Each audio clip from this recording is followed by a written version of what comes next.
Всем привет! На этом видео показываю работу крючком. Достаточно острая вмятина в районе ручки.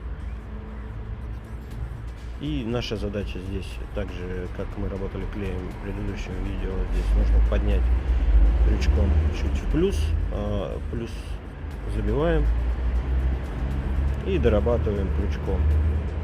Такие повреждения наши ученики делают уже на третий, на четвертый день.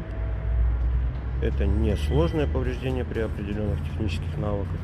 А если ты хочешь научиться ремонтировать вмятины без покраски и получать за это деньги, посмотри описание и закрепленный комментарий.